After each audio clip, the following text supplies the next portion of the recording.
There is a big push to get you to switch to an electric vehicle. The government is offering incentives and more cars are available.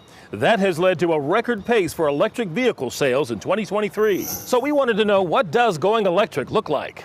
Gerald, we took 3 fully electric vehicles across 3 different road trips in North Carolina, really to test if EVs make sense as your family's primary vehicle. Well, here's what we found.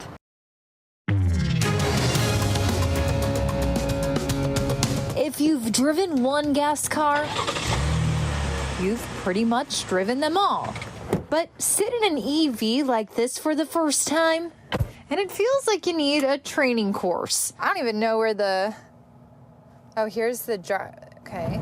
Huge screens, lots of cameras, and the futuristic feel inside of an EV are obvious differences. Punching it in now. But even details, down to letting your foot off the brake, are different. It says hold. The engine idle in a gas car rolls you forward when you release the brake. EVs don't have an idle, so take your foot off the brake and it just sits there, kind of like a golf cart. It stops really quickly. Traits like those in this Rivian R1T took some getting used to, as did refueling. So obviously when you're on a trip like this or just taking a long drive, you know that you can stop at a gas station and fill your tank up all the way if you're driving a gas vehicle. But with EVs, it's a little different. It's harder to find a charging station. There are 3 different levels of charging speed, 1, 2, and 3. Level 3 is known as DC fast charging. And if you want to keep moving, it's really the only level fast enough, charging you up in as little as 20 minutes to 1 hour instead of several hours. Once you leave Raleigh, there are only 3 DC fast charger stations between here and Wilmington. We don't have enough range to make the round trip. Oh, EV right there. Yay! So we have to stop at least once. So we tried this fast charger we found in downtown Wilmington. But when we got here and plugged in, we got an alert on the app telling us that the city of Wilmington was actually slowing down energy speeds due to high demand, meaning we are stuck here for the next 2.5 hours. This is super fast. This can fill like, half a tank in maybe 45 minutes or a half hour. Charging next to us was Carl Whitney, who was headed home to Durham from Oak Island with his Chevy Bolt. And I love it, love it, love it. And it just does everything I need. And it's clean. He estimated his cost per mile driven is about half that of a gas car, but would like to see infrastructure improve. It's definitely growing, but I'm seeing many more cars on the road faster than I'm seeing more charging spots. We saw exactly what he was talking about when a third EV pulled up looking for a fast charger, but both were occupied. So this driver had to settle for a level 2 charger, feeding electricity only about 1/7 the speed of our fast charger. There's a bit of a hiccup there in the infrastructure. Lack of availability, inconsistent charging speeds, and chargers that are out of order are 3 big knocks against the infrastructure right now. We ended up gaining 179 miles of range after charging for 1 hour and 40 minutes. It only cost us $3 to park in the deck and nothing to charge. The best news of the day is that it's actually free right now to charge in Wilmington. That was plenty of battery life to get home, but we got thrown one more curveball at a rest stop in Duplin County. No, we haven't seen anything unlock. Yeah, that was stressful. After the long shoot, I wanted to get home, and we got locked out of the car. Maybe a little too much technology. So we had switched seats, and I essentially put the keys in the center console. Our lovely photographer, Richard Adkins, left the car because we were stopping at a rest stop, and we got locked out. We were locked out for 40 minutes, and Rivian said it was user error. They said that we locked the car and then got out. Richard and I did not touch the keys, so still a mystery there, but overall a really fun and eye-opening experience. Those chargers, you have to find a fast one. That's a game changer. Yeah, you can't waste 2.5 hours just sitting there waiting for We a went charge. and had to go get food. All right, thanks, Keely. Thank you. Electric vehicles are all the rage, but 60% of people surveyed that they won't buy one because they're too expensive. In the second of 3 electric vehicle road trips, Live on Your Side's Keely Arthur examines the effort to bring that cost down, closer to gas-powered vehicles. Tonight, she test drives a more affordable EV. In our last report, we got a taste of just how unpredictable charging an EV could be. Well, this time we're going to switch things up with a new car and a longer driving distance. Even the second time around. All right. It's so weird not hearing an engine. Being behind the wheel of an electric vehicle feels noticeably different. Whoa. Yesterday, we were in a Rivian R1T, which starts at nearly $75,000. Today, we're headed to Charlotte in this Kia Niro, which Hendrick Automotive Group let us borrow for the day. This one sells for about $46,000, which is on the lower side of the EV price range. The average sale price for an EV back in March was just under $59,000. And that's about $11,000 above the entire car industry's average price. Now, there are some cases where buying an EV is more cost effective than a gas vehicle, but that really only comes into play if you have a really expensive car or a gas guzzler. The cost to set up a home charger can also vary widely, from a couple $100 to a few thousand, depending on what you want. But it's not about the price for everyone. Is it a car thing for you, or is it environmental? More environmental. We met Gene Reed at this charging station in Charlotte. He drove all the way down from Maryland. And I'm done. So you have to make a plan. You know, we're traveling 9 hours today and stopping 3 times, but we made a plan, and each one we get an hour and a half, 2-hour drive in and stop, charge up for half an hour. There's something called range anxiety with electric vehicles. It's the fear that you'll run out of battery before you can find a charging station to fill up. The range anxiety is poor planning. And that's the key. You have to plan, because if you're going to Charlotte for a Panthers game, to see a race, have a day riding the roller coasters, just need an IKEA fix, you have to have a charging plan, because only Bank of America Stadium and IKEA have options that are close by. If you don't plan in a car like this, you're going to have a problem, because there isn't as much infrastructure out there as everybody would like. The charging station we found was near Walmart, shops, and restaurants, and was pretty quick. So we've been at this EV charging station outside of a Walmart for about 30 minutes. We're already at 81%, so it's gone really quickly, and it's telling me the charging cost is about $13. More than enough range to get us back home in this car that is more reasonably priced, but it's not one of the 17 electric vehicle models eligible for that currently available $7,500 tax credit. All right.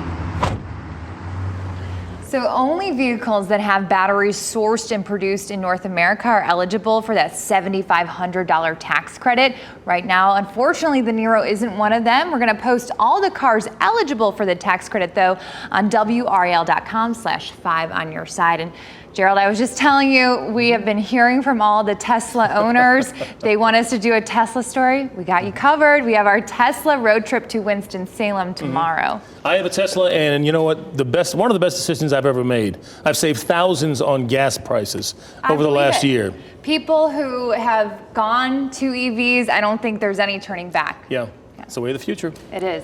Thanks, Keely. You know, maintenance for an EV can cost half as much as a similar gas car, a potential savings of hundreds of dollars a year. But how much different is an EV mechanic from someone who works on a combustion engine?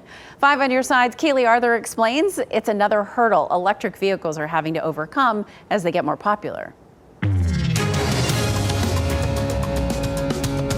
EVs are missing a lot of things gas cars have. But that's not necessarily a bad thing, explains Consumer Reports' Keith Berry. You don't have to worry about a fuel system. You don't have to worry about exhaust. You don't have to worry about engine oil changes. However, it takes a special kind of mechanic to work on them.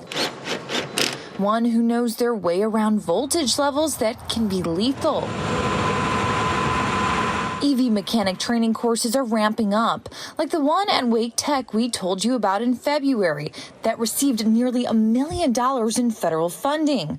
But research out of the United Kingdom predicts a shortage of technicians by 2029 that will get rapidly worse. 3 days into it, I'm feeling a lot more confident in driving an EV because I don't own an EV, so this is not my norm. Our third and final road trip was in a Tesla long-range Model 3. Another Tesla owner we met at a charging station told us the only maintenance experience she's had was great. They come to you. They actually drive up with a Tesla that has all the repair equipment in it, and they fix your car right there wherever you are. Tesla isn't the only company that does mobile vehicle service, but they do have their own proprietary supercharging network, meaning if you have an EV that's not a Tesla, you can't use their superchargers for now. Tesla is slowly making their supercharging stations compatible for other electric vehicles. The station that we happen to be at here in Winston-Salem is the only station in North Carolina where you can currently charge a non-Tesla EV. With a range over 300 miles and access to several superchargers along I-40, it would have been easy for us to get to Asheville and back.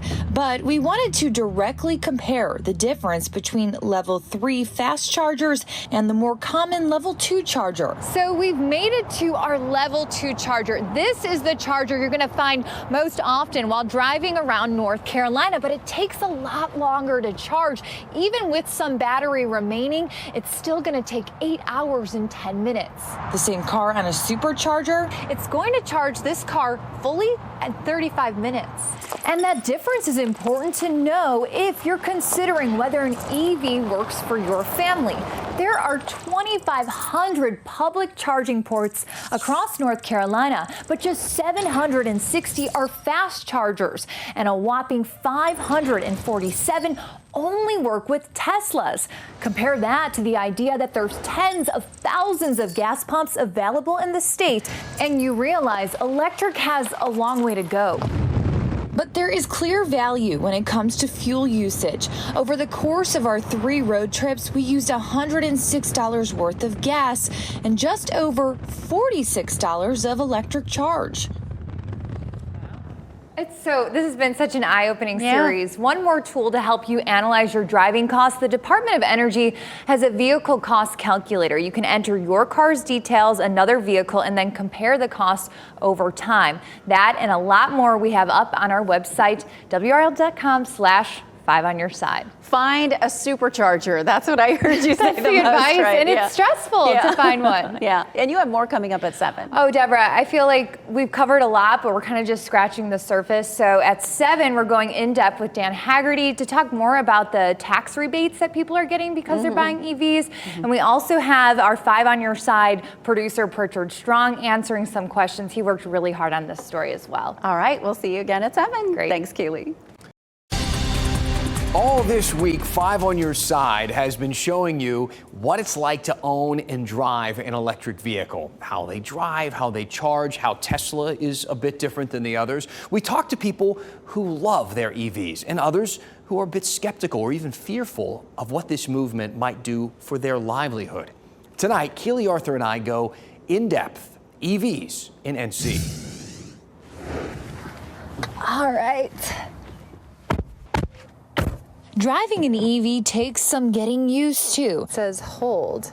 Oh, it's so weird not having the stick. Charging takes anywhere from minutes to hours and can be unpredictable. We got an alert on the app telling us that the city of Wilmington was actually slowing down energy speeds due to high demand. But we also saw how quickly you can gain hundreds of miles of driving range for just a few bucks. It's going to charge this car fully at 35 minutes. Or you may pay nothing at all for electricity. It's actually free right now to charge in Wilmington. Despite the average cost of an EV being $11,000 more than gas cars, all the electric vehicle owners we ran into said they won't go back to gas. And I love it, love it, love it. Oh, I love it. They all also conceded more charging options are needed. Do you think that the infrastructure is ready?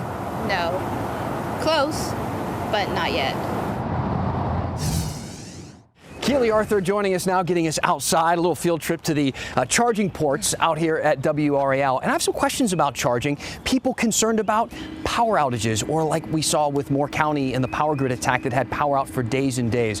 Is that a legitimate concern for folks? The good thing with the power outage is it's normally in a relatively small area, so you can always, if worse comes to worse, get the car towed to a place where there is a charging station. And also, these cars do have a really long range, 200 to 400 miles, and it's going to warn you way ahead of time before you're going to just stop on the road because of a dead battery. Now, we know so many people are thinking it might be time to get an electric vehicle, and there have been some changes to the tax incentives, and they can be a bit confusing, like the one that's available now. It's confusing. I know a lot of people have questions about this. The Treasury rolled out new guidance on April 18th about this. Essentially, it's a $7,500 tax credit for specific EVs. They have to meet certain criteria. But the big one that I want people to know right now is it's non-refundable. So if you owe on your taxes, it's going to help you. But if you don't owe, it's not a $7,500 gift. Got it. All right, Keely Arthur, thank you so much. Good reporting this week. Thank you. Appreciate it.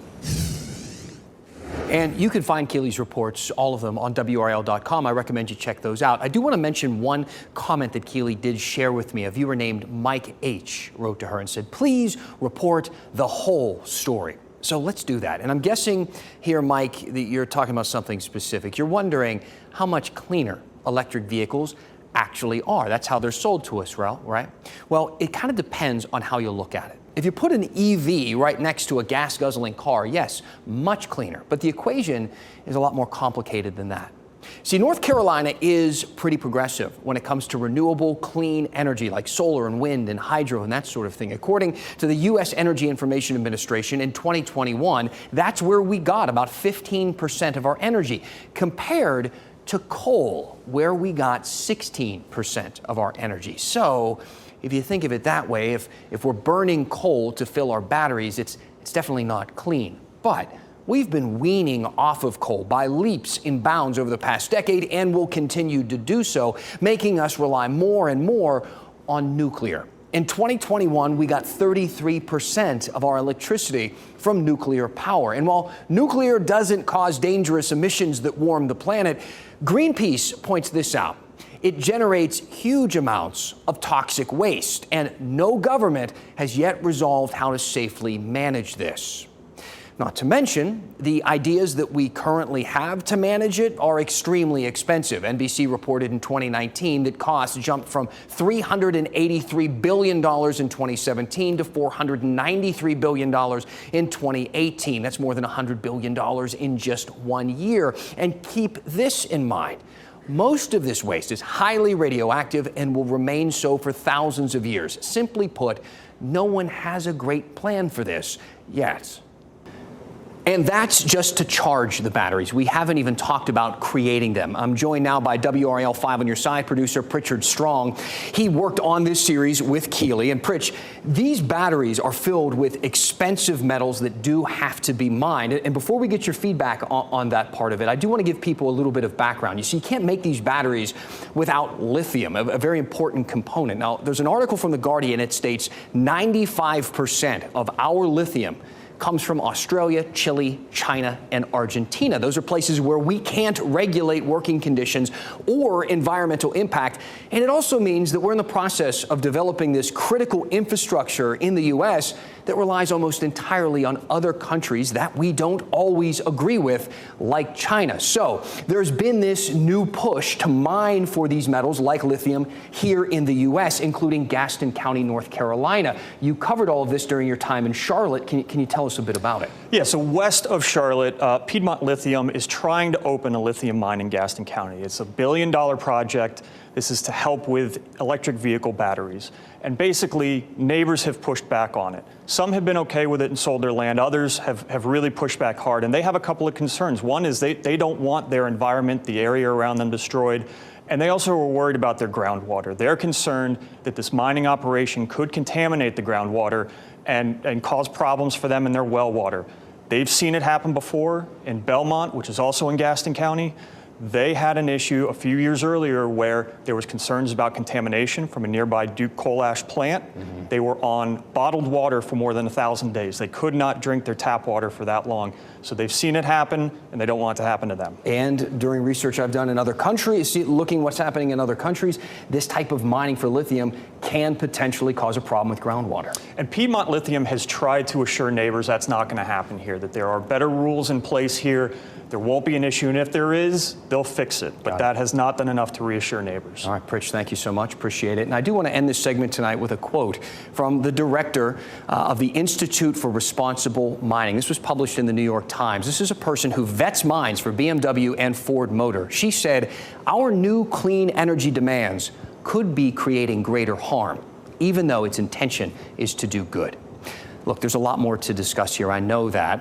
Let me know what you think. What are you discussing on the couch right now watching this segment? Email me at dan@wral.com. And listen, I'm not stating an opinion with this story.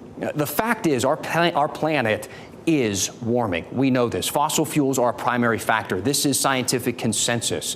I'm only stating a real concern and some of the problems with one of our most aggressive solutions. So send me a message. Tell me what's on your mind, and we'll go in depth. Leave a comment and share this video with your friends. With daily uploads, there will always be a conversation.